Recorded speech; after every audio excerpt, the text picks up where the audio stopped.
As we all are aware, power drives the economy. Power is the only thing that can drive the engine of the Nigerian economy. And there have been several arguments and counter-arguments about whether the privatization has worked, why it has not worked very well, and why we don't have regular power supply in Nigeria. Recently, the tariff was reduced, but Nigerians are clamoring for stability of power, not just only the reduction of the price of power.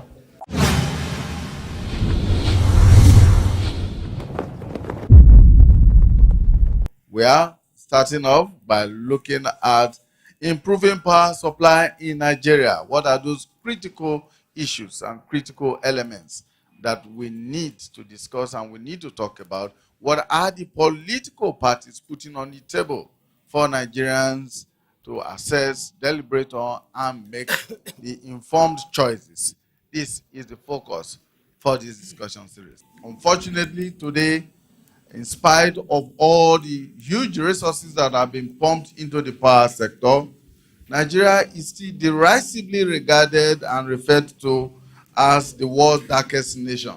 In fact, some people choose to call Nigeria as a generator republic, in spite of all that, all the reforms that have taken place and the concessions that have been made to the private sector in driving this process.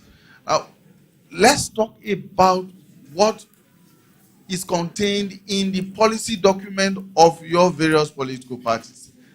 How does your party, or how do your parties intend to reverse this trend, this darkness that we have been in for so long, and bring us to a situation where light will be available to drive the economic development process in Nigeria? What is contained in the manifestos of your two political parties as far as this is concerned? Every sphere of human activity has rules of engagement. Electricity supply is not a mystery. Generation is not a mystery. Distribution is not a mystery. There are methods you will adopt and they work. And it's working everywhere in the world where it's adopted. Nobody will invest in a sector where it is under the control of people who can exercise discretion. So privatization became a mandatory component of the effort to provide sustainable electricity. But all of that aside, the essential point I want to make is quite simple. Privatization does not of itself translate into electricity the next day for a simple reason. There are people who are not staff of the new companies. Government owes them a duty and must pay them off, both pensioners and staff. The federal government under PDP had to do that first. Secondly, you're talking about investment in a sector. Why would I invest money in a sector where I don't know exactly what's going on? So you find that the various stages, the various processes, first of all, that would have created a good environment wasn't there. The PDP government under Jonathan had to recruit 3,000 engineers. These were existing vacancies, capacity challenges within the power sector that were not being considered, not talk of being addressed, among other initiatives. And then having privatized, having authorized NIPPs to generate independent power. If you give me a license to generate power today, so the next morning I'll give you electricity, it cannot happen that way. And I imagine that a debate like this should be evidence-based, i.e., there is no power, what's the reason for it? You trace and locate it. And in this circumstance, this debate is not about saying what PDP roadmap it wants to play. There is a roadmap in place, working consistently, facing challenges, but following those paradigms that will ultimately deliver power. That's why, for instance, it's expected that the NIPPs that will come on stream will give us more power by July, as I speak. These are verifiable claims within the power sector. So when you say that there are challenges, that is a fact. When you say that there's a drop, that is a fact. But do you know why?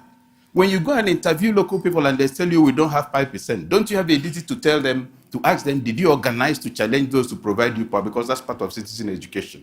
In summary, Mr. Moderator, the PDP locates power at the very fulcrum of national development, but refuses to accept that power should run on policies that allow people to exercise arbitrary discretion.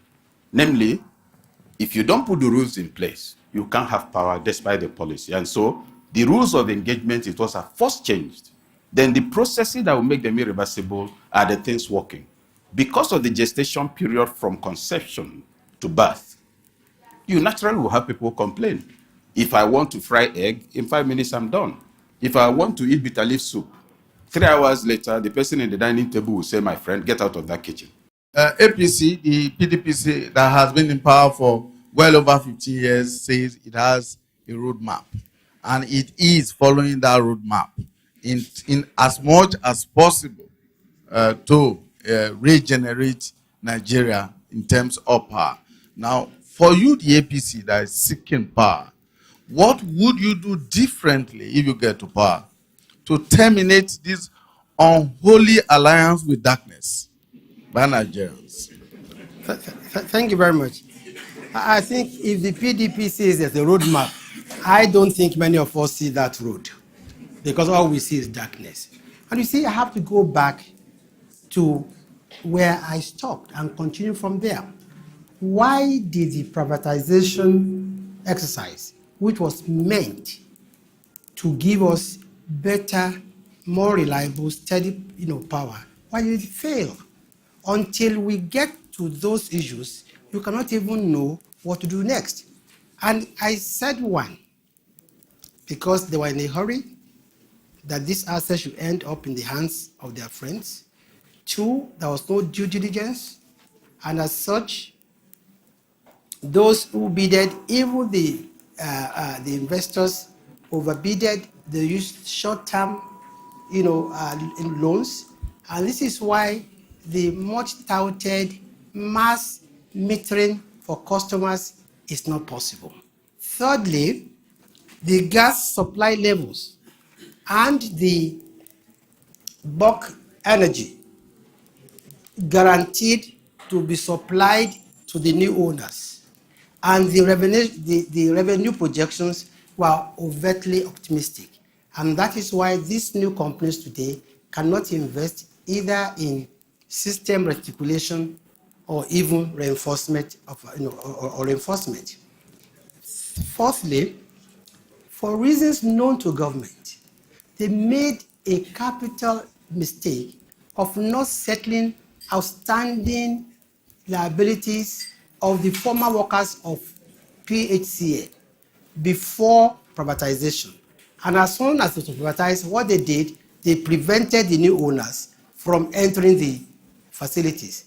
And at the end of the day, negotiated with government, and government had to pay almost 300 billion naira in severance package. It's probably the highest in the entire world. Now, as a result of the lack of, of low revenue generation from the shortfall in the bulk power supply, the power tariff has remained abnormally high. And that brings me to the issue of the tariff that was slashed 2 days ago. Nigerians are not so much concerned or worried about tariff. They are worried and concerned about availability of power. What if you say this thing costs 2 naira and it's not there? It does not make sense to me. And in any event, that tariff slashing is nothing but deceit. Is meant to get more votes. In your party's, from your party's research on the energy sector, on the power sector, what is the party's projection as to how many megawatts of power Nigeria needs to actually attain its economic potentials? What is that projection? For 3 decades or 2 decades, Nigeria has been on the wrong track on power. It will be totally wrong and self-defeating to politicize power supply unduly. Power supply does not lend to rhetoric. It doesn't lend itself to politics. It lends itself to technical work. The question you asked is very important. Today, as at 2012, the position was that probably around 20,000 megawatts could give us some level of sufficiency. But don't forget that our demands keep increasing based on industrialization.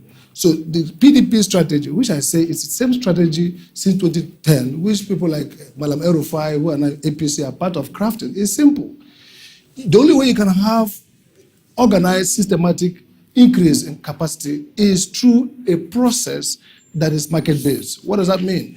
Today, yes, we have less than 5,000 available capacity, but just 3 months ago, for the first time in this country, we had a project financed 500 megawatts in Edo State. Never happened before. That means no single government money came into it. 930 million US dollars for Azura Power. Why did it happen? It happened because you now have a market that can create capacity. Just last 2 weeks, 10 years, the Unit 6 in Ebin has been lying dormant. But the first time 2 weeks ago, it came back 220 megawatts. I'm about signing a PPA so that power will be domiciled in Lagos State. What's happened? Look at Ughelli. Ughelli was sold with 180 megawatts to Transcorp. Today, Transcorp has brought it in less than 1 year, it's talking about, to 600 megawatts, and I put in 2,000 megawatts. The challenge is very simple. You can, nowhere in the world have you have consistent capacity growth through public financing. That's the reason of privatization. And the idea that it failed in Nigeria is a joke. It never failed. Nigerian privatization is the best. Why? 3 indicators. 1, since we privatize, the influx of investable capital into Nigeria for power development has increased astronomically. When we're trying to privatize, AFC, World Bank, IFC said it will not work. For the first time, we had 17 companies taken at one swoop. And those companies are being recapitalized. AFC is putting money, IFC is putting money. So essentially the point is this. This is a value chain phenomenon.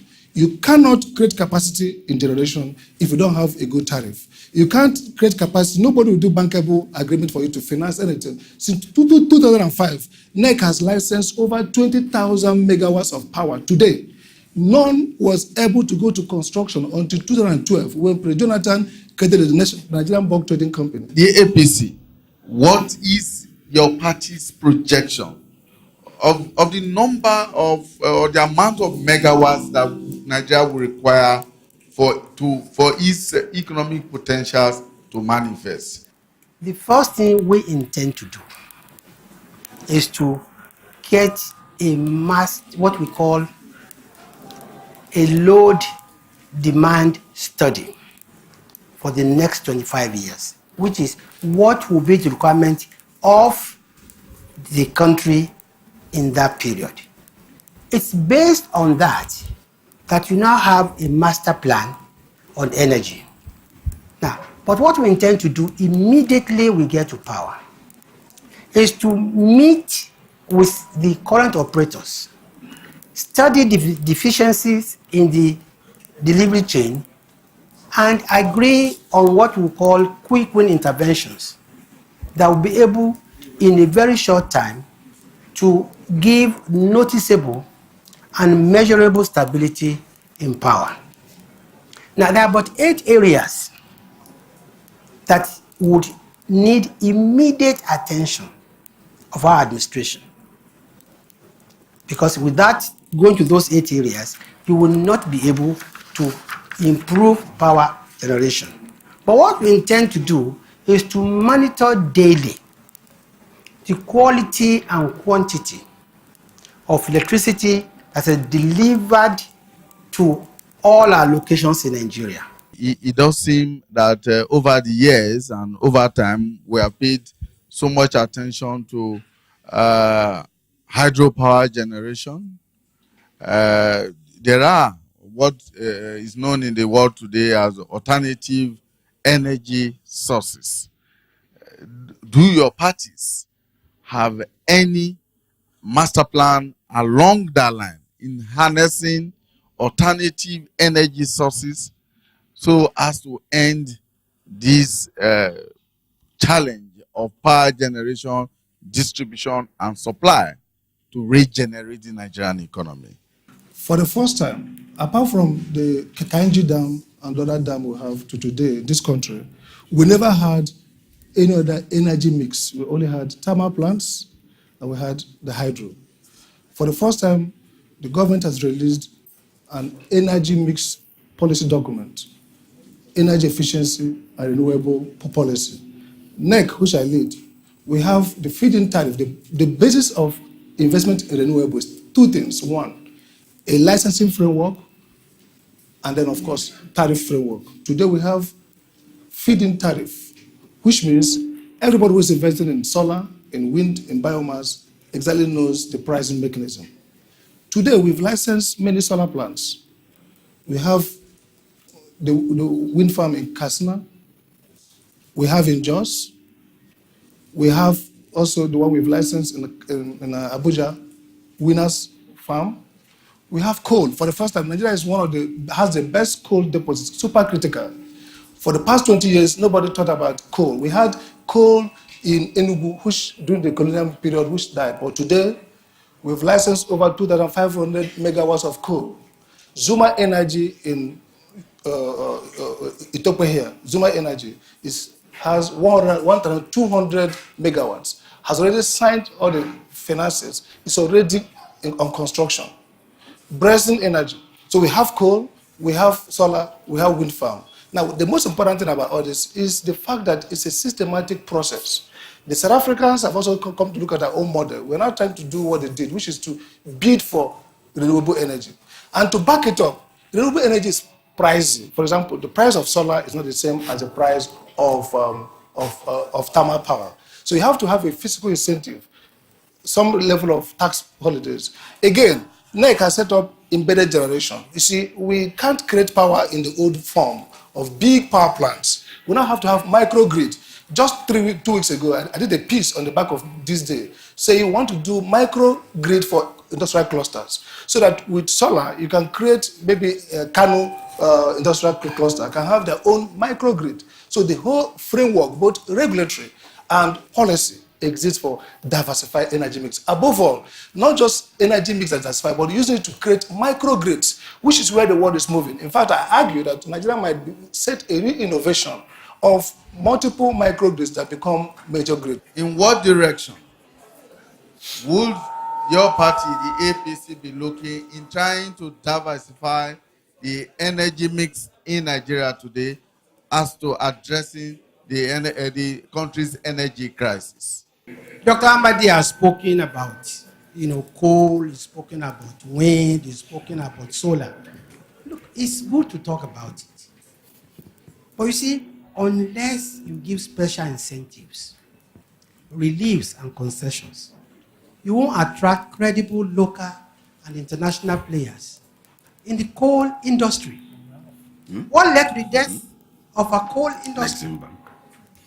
Two, we as a party, we are going to revisit and review dormant mines and underdeveloped leases. We shall prepare within a short period a master plan of coal-fired generating plants, indicating location, capacity, sponsors, and the time of delivery as part of our diversification of energy. We will review all inherited hydropower dams, because as of today, both the Mambila and the Zungeru plants, hydropower, are nearing, are almost dormant. We are going to review what is responsible for these 2 dams not being completed. We will also would cash on the natural endowment of the sun to ensure that we have a policy of expanding the use of solar power. But we go beyond that. We are also going to use incentives, concessions, and reliefs to encourage companies to come down here in Nigeria and set up equipment and machines for nuclear power. Of course, we would also, in our master plan, which we have, that each area has its own natural endowment, such as wind, such as sun, and we're going to employ it. And when Dr. Amadi spoke about microgrid, it seems that the PDP is always 10, 12 years behind APC. As of today in Lagos, Fashola has 3 non-grid IPPs. We've thought about this even before. Oh, I've been a part of Nigeria. He said last time by federal government. What would we have done? What would we have done? You see, Oh yeah, yeah. You see, we in APC, we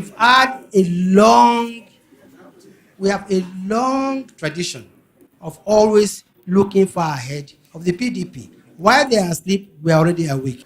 Many experts have complained that the legal framework that exists makes it difficult for, until recently, for private investors and even state governments to be involved in electricity generation and supply, because up until very recently, it was tied to the apron strings of the federal government that controlled everything.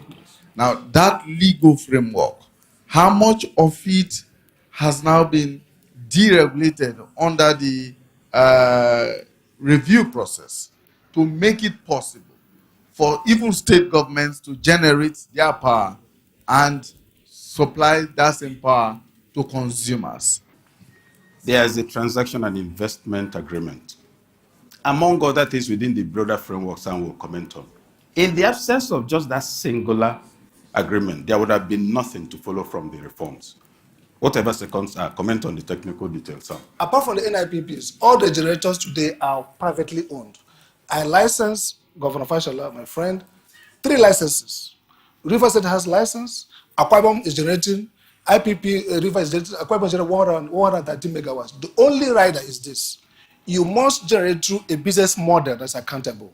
The difficulty we had with Amechi, and I was in that meeting, is that he wants to carve out existing Port Harcourt disco for himself. And President said, I said, it's illegal. And I told the governor, as long as we are ready to take license, it's all over the world, everybody can generate. Anambra State government is trying to generate through a badge. It's before me now. We are proving it. Almost all the states are generating. The real thing that this government has done is they have set up a totally deregulated sector with rules that says enter into a business model, set up an SPV, so that it's not a government trumping, using sovereign rights to derail from contracts. What got us into this pass in the last 2 decades? We're moving forward. You can generate, communities can generate, local government can generate. Even now, NEC just released a regulation allowing communities that invest in network to recoup their money under a framework. Individuals can invest and get their money back. These privatized companies have state government. Lagos State has done their own assessment of the investment in ECO and Ikeja and have given to me, and they are giving 5% stake in those companies. So this is the most liberalized, the most open system for market for electricity, and is done with strong focus on due process. But when people want to opt out of law, they now create the idea that they're being repressed. License yourself, go to the process, and then you participate. All right, APC. I hope I'm still, you can hear me. Now, you see, I'm happy that you do most of my work for me. Dr. Oke said an opposition party should plan, should do this and that. We have gone past planning. We don't reinvent the wheel. And Dr. Amadi is here. We pioneered the first IPP in Nigeria in 1999. 270 megawatts is there today. So what are you talking about? You need to undertake, you have to leave the level of research. No, we've gone beyond that. Fashola in the last 3 years, and I'm happy he said he answers them. We have three off-grid, IPP in Lagos, serving various communities and various business groups. Yes. So we know what we are doing. We do not go to sit down and say we are going to do this. We have done it before, and we are going to do it. Now to go back to the issue of framework, legal framework. Yes, legal framework is very important, and this is why I think I also have a bone with the federal government. If you want this industry to survive and to succeed, and you want Nigerians to have steady electricity, reliable and powerful, you must not mess up with the regulator. The regulator must not be undermined. If you undermine the regulator, you are going to lose the confidence of investors and the confidence of the operators. Today, the federal government is trying to come up with another bill. It's called Nigerian Electricity Management Services, Authority. It is a distraction. It's only going to throw confusion into an already disorganized, sector. Why do we need more than one regulator? In our own government, we shall support only the NRC, not just because it's here, but because we know it's the only way to go everywhere in the world. This is part of the kind of, going back and coming forward, which would never encourage any investor in this industry. After the privatization of the power distribution component of the power sector, sometime in November 1, 2013, when 18 companies, power distribution companies, otherwise known as DISCOs, were licensed or indeed empowered by the federal government, many Nigerians felt that there will be a marked improvement in power generation, distribution, and supply. But that has not been the case. Up to today, very many Nigerians complain about prepaid meters that are yet to be distributed. Consumers, in fact, still buy and install infrastructure for some of these companies. They buy poles, they buy power cables, and all that is required. In spite of that, they are made to pay very huge bills.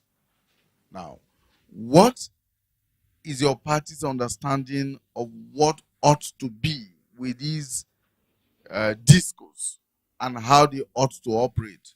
What kind of master plan are your parties looking at ensuring that these companies operate within the ambit of the law and operate efficiently and effectively as to provide Nigerians with power? The plan to reform this sector is a very systematic. I doubt anybody can fault anything, and I'll be glad to be faulted. First and foremost, this proposition was done not on the basis of payment of money, but commitment to loss reduction. The PDP government knew from day one in 2001, when the document was issued, that the only way to revive the collapsed electricity sector was to create an efficient distribution company that will collect money, provide service, and build revenue downstream, up to generation, upward. So we sold these assets not because of asset valuation, but on loss commitment. That's one. Two, since in 2012, I appointed Bamidele Toro, to head a metering committee, and they discovered that for the past 3 decades, our metering was less than 20%. 3 decades before 2010.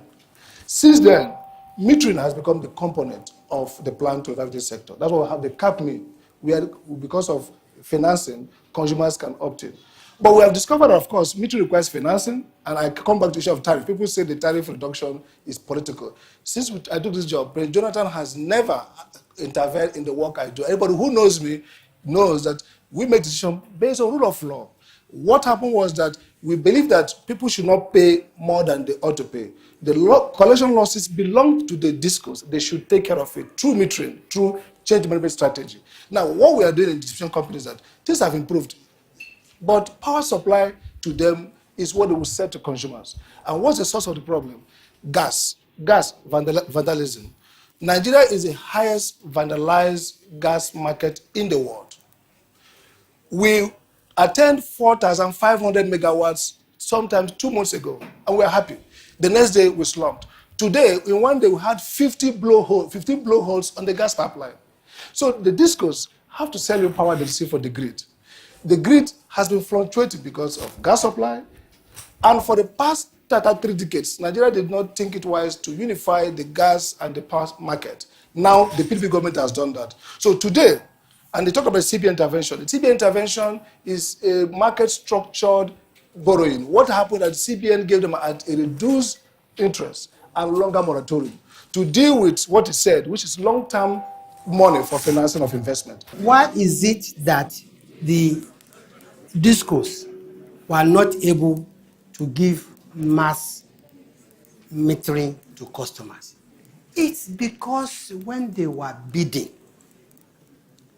the expectations in terms of, one, the level of gas available, the bulk power that was guaranteed them to be supplied, fell short by 30%.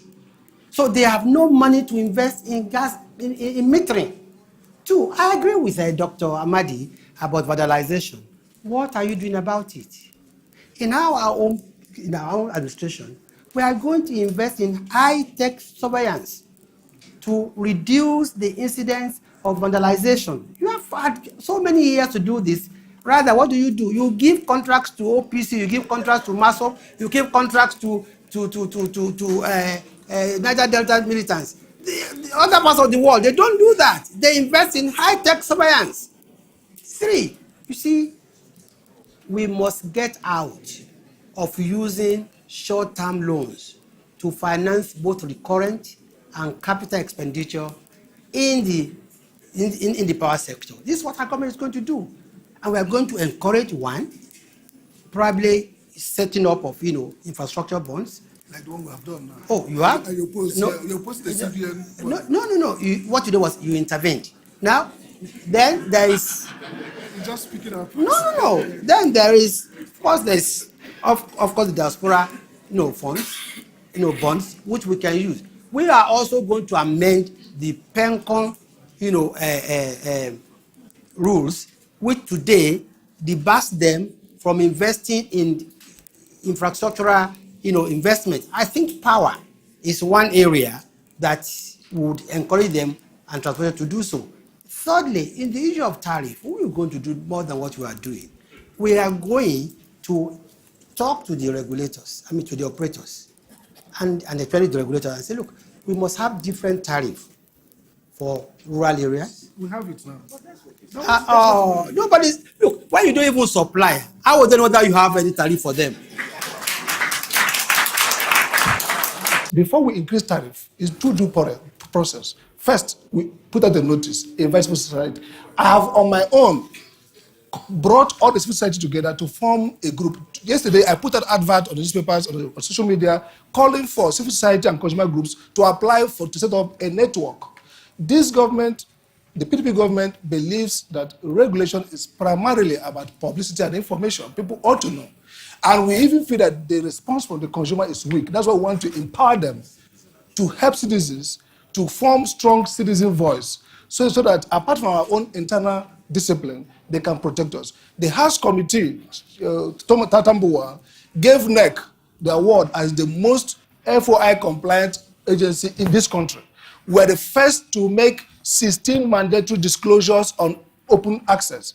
The public-private development company voted us the most compliant on procurement and everything we do is public because we're not to hide, no manipulation, the facts are there. We believe in evidence-based rate making. And that's why when we looked at this hike and we got a man wrote, we called everybody to a meeting. They were out there. And when we look at the evidence, we said, no, we cannot continue to pass collection losses to consumers. We change the tariff. So any tariff you receive that does not make sense to you, please complain to the DISCO, write to NERC. If you produce, transmit, and distribute, say, 100,000, megawatts, the cost to the consumer will be much less than if you are just producing, say, 10,000 megawatts. So the first place to start is to look at the areas that are mitigating against a cost-reflective tariff, which are the areas of gas pipeline, the area of financing, in the area of, diversification of fuel for, for energy. Now, so it's by far much more, complicated than just what they do. They are the ones that give you the finished product, but that finished product is a function of many, of many issues. So what we intend to do, we intend to call all the operators and ask them, is there any particular financial problem you're encountering now that would not allow you to have a cost-reflective tariff? Two, we believe, and if I say so now, I'm sure they're going to say they have done it, we believe that in the transitional period of privatization, a form of subsidy should be available only to those operators who meet the pre-agreed performance targets. That way, you'll be able to take off a lot of the pressure which would normally would have been passed to the consumers.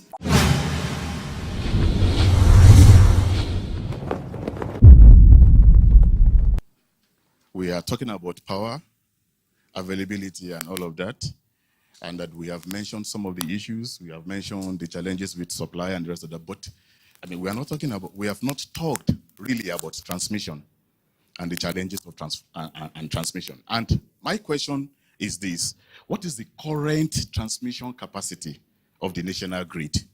What are the plans to improve that? You see, because if you generate 100,000 megawatts and the capacity for transmission is 4,000 megawatts, you cannot transmit it. And it will not translate into improved power situation for people. Yes, we've had challenges with power supply. The APC is giving us a roadmap. But can you give us, in concrete terms, what period to what period can Nigeria enjoy about 9 hours supply of power supply? A struck commitment from the APC and from the PDP. The PDP, yes, you put a good roadmap. Some of the corrections, I agree that the challenges of power as not one political party or one government, it has been a successive problem. But then, with all of these things in place, can you guarantee us from certain period to this period, Nigerians will enjoy this power supply within a time limit? That will build confidence within the electorate and help to build Nigeria and all of us. Yes, I agree with you that there are 3 components to power: the generation, there's transmission, and there's distribution.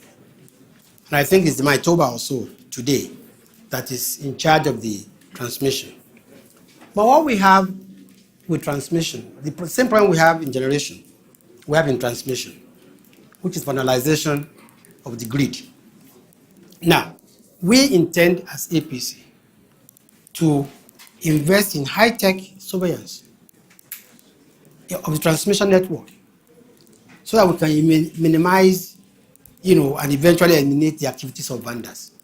Secondly, we will complete key grid stability and commence new ones. If you are able to achieve those 2, you'll be able to achieve a high percentage of transmission of what is generated. Again, this goes to the role of government. Even when you privatize, even when you privatize the sector, the government cannot abandon its role as facilitator and a body that will create an enabling environment for the smooth, operation of the sector. And that role we are going to take seriously by having what we call a periodic forum. Gasiki are not listening. Gasiki, you asked the question. You asked the question. Please don't take my 2 minutes away, sir. No, you actually have 2 minutes for each question. Yes, sir. So we said we will have a periodic meeting with all stakeholders, including banks, including operators, or consumers, regulators, so that we can review at every point in time the state of the industry, of the sector. Now, it is important to communicate exactly to people, and they should know what is happening in the sector, rather than giving them figures which does not translate to what they see. Now, Dr. Tanko asked a question: when do you expect Nigerians? When can you guarantee Nigerians that, look, if we win elections in X amount of time, we can guarantee you 9 hours, 10 hours of electricity? From all our survey, we can guarantee regular, steady, reliable, and affordable supply to to all Nigerians between 12 to 18 months of our coming to power. Government is now about to do three things possible. One, totally privatize the transport service provider, concession it. Now, the critical thing we've done now is that because of regulation, we now have investment, financing from different people, private sector, individuals, to beef up transport capability. Today, we can wheel out about 5,500 megawatts. But that means if we exceed 7,000, we may not do that. But today, the framework now allows for investment. Ask yourself, why would anybody invest in transmission if there are no clear regulations, no rules? We have Eurobond money, even Indians, Brazilians, people are coming to invest. So without investment in finance, and that's what I want everybody who is coming to propose any remedy to tell us. Tell us how you get the money to make the investments. Tell us the regulatory framework to allow that investment to be efficient and cost efficient. So what we have done now is that we are transiting from an inefficient government-owned transmission to a project-based government, private sector managed or owned transmission network provider, where the generators and the distributors are owners of the system operation, and therefore they owe it to themselves to fund it and to make it efficient. There are two things here. One is modeling. You deal with efficiency and corruption through modeling. We have remodeled the framework so that incentives are inside for continuous improvement. There's better funding. American Exim Bank is providing 1.5 billion. All of these are investments. Now, given all the facts available as we speak, it is projected that with NIPP is coming on, that between 10 and 12 hours will be possible within the next 2.5 months by NERC projection. Now, it's also projected that towards the end of the year, by the time the 10 other NIPPs, which were abandoned or reactivated under Jonathan, that we should be beyond that. So speaking in specifics, it is expected that within the next 10 weeks, projected, given that the variables for performance have all aggregated, that it should be possible to do 12 hours. The two political parties are agreed on subsidies and the privatization. The challenge we have here, though, is that while we say that the discos and the electricity generation companies do not have enough, this same group donated billions of naira to presidential campaign. And a couple of weeks later, they got intervention from the CBN. That's a bit problematic for me, and I would like the PDP to please explain this. My other issue, another thing that both parties appear to agree on, which bothers me, is that we seem to have agreed that coal is a good way to go in terms of building an electricity generation. And I must put it on record that coal is not a clean source of energy. What we have not seen much of being discussed there is renewable source of energy. We know we have mentioned hydro and we have mentioned solar. Solar, for instance, there's no incentive currently. People who are importing solar panels are being disincentivized because they have to pay so much to import these things in. And we are not producing it. It's not that we cannot produce, though, but we are not. Another thing that has happened recently is that in the area of energy, not necessarily electricity, but power, is that the federal government has approved that 9.6 billion naira to be deployed in the area of cook stove importation into the country. What that will do to the country is that entrepreneurs who are investing their sweat and hard-earned money to create a local market, to create a production capability inside, to build people to the state of mind that they start to embrace these things, they are already being disillusioned. The issue about incentive. You're totally right. Renewable requires incentive. And that's why, if you listen to what I said we have a feed-in tariff. The feed-in tariff gives you a little bit higher pricing because of the fact that the cost of your units are small and the cost of producing renewable is more expensive. There's also the fiscal policy today of duty-free waiver for power equipment. Now, there are also plans to give some kind of tax holidays. We started thinking about pioneer status for this kind of power companies. But let me address the more critical one about coal. You see, yes, there's a big debate about coal, and we are not unmindful of that. But see what's going on. We have supercritical coal. And what we've done is also the model, the licensing framework, the environmental impact assessment, which we do together with the Ministry of Environment, focuses on ensuring you have to show clear level of pollution and show what remediation you're going to do. I can assure that all the coal plants we've licensed are all environmentally friendly because we're using supercritical. And then we are benchmarking them to a new technologies that are clean technologies. That's very important. Why should we still go with coal? Coal is one of the best ways to build load-based energy. Renewables, with new technologies, new researches, we're developing capabilities for storage so that they can move from solar to thermal, which is still going on. So in the future, we hope that we can build, like in California, strong energy base with solar and other better, cleaner energy. But today, to drive our industrial quest, we need to harness, optimize our coal deposits. South Africa has about 40,000 megawatts or more, almost 80% or 90% actually based on coal. You talked about incentive. I think if you, at the very beginning, I said, not only are we going to give concessions to encourage, solar energy, but that even those who want to come here to set up, factories to manufacture solar equipment and machines will be given concessions, and also they'll be giving reliefs. Now, you raised a very pertinent issue about the federal government, spending, allocating 9.5 billion naira to bring in stoves.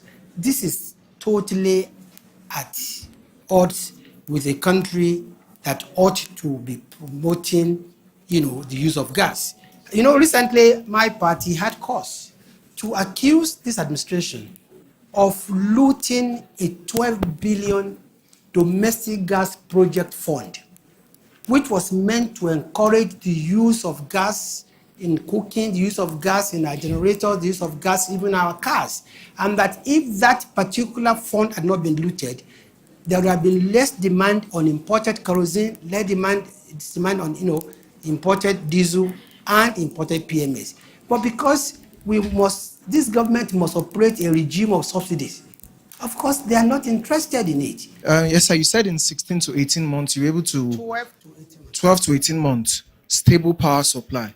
But the question is that as of today, Nigeria produces 4,500 megawatts. Now, there's an analysis that said for major cities alone, we'll need about 20,000 megawatts. Now, how are we going to maximize or produce or generate the deficit in 12 to 18 months? Because also there's the Minister of Power said it a couple of days ago that for you to build a power generating plant from inception to finish, you need about 48 to 72 months. That's 4 to 6 years in the least. So now, is there like a secret power project going on that we are not aware of? I understand that we need about $1,000 to generate 1,000 megawatts to generate and transmit it. What I want to know is, how do you intend? How much? $1,000 How much do you need to do? $1 million. Oh, $1 million. Sorry about that. I just need to know. I know presently the figures we have for our personnel cost is higher. Our recurring expenditure for the power is higher than capital expenditure. I'd like to know how your parties intend to invest more in the capital expenditure so that we can generate more power and also transmit it across Nigeria. A government inherits the assets and liabilities of its predecessors. So when we win this election, we are going to inherit all the ongoing IPPs. And I think our own projection is even by far much more realistic than this 10 to 12 weeks. So, on a more serious note, we are going to inherit the assets of this government because they belong to Nigeria. And two, we've told you that when we get in, we are going to start meeting immediately with the current operators. We're not going to reinvent the wheel. We're not going to sack everybody who has won this concession, or we are going to undo what they've done. No, that's not how a responsible government works. So our 12 to 18 months will give us the time to put in place a master plan for this country, to give us the time to stabilize gas production, to give us time to correct the issue of vandalization. It will give us time to put in place a master plan for even alternative sources of energy. That's why we are so confident that we'll do it within 12 to 18 months. However, you are right. We have a secret. Our secret is one, that we have amassed, as of today, the best brains in the energy sector. working for us. And we are going to profit from their knowledge of wealth and experience. But more importantly, is that they are going to work under a government that will have no tolerance for corruption. They are going to work under a government that is impassioned with change, to work under a government whose main concern is to deliver power to the good people of Nigeria. We should note very carefully that Uncle Lai says that they will leverage on what we have done. So they will reap from where we have sowed. And that's why I said, there is no better plan than the one we are doing. That's why I said that. Now, to the issue they raise, first and foremost, the question they asked about how do we finance it? And my first comment was that we have got the best model, which is we're not going to wait for oil price to go up or down. The private sector will do that. And the first evidence of it is Azura Power, where all kinds of hedge funds came together and put over $900 million. They didn't do it before now. They are doing it because the system, the risk has been removed, the structure is clear, transparency, certainty. They can do a back of envelope calculation and see how they recover their money. So this is the best place for investment, and therefore we can grow capacity to meet the projections he gave. The Nexim Bank is there, World Bank, everything. They are here not because they love us. They are here because this government, this regime has redesigned a market that is trustworthy. Business has no emotion. Show me the money, I go there. Show me the structure that is stable, I go there. That is the secret. There's no secret in anybody's brain. The secret is framework, it's modeling, it's design. The final point about the issue she raised about $1 million, I think she made it. Yes, it's $1 million, and therefore the idea is that we're not going to be taxing ourselves. This is not about tax and transfer. We're not going to put the people under bondage. The private sector will follow a market where there's demand-supply gap. Our job is to create the infrastructure, and it's already there. We've done it before. We did it in 1999. Aaron, so they are the one learning. We have done it before, and it's not something different. 270 megawatts today is in the national grid, and 3 other non-grid supplying our hospitals in Lagos, supplying the business centers in Lagos. So for us, we are the pioneers, we are the pathfinders.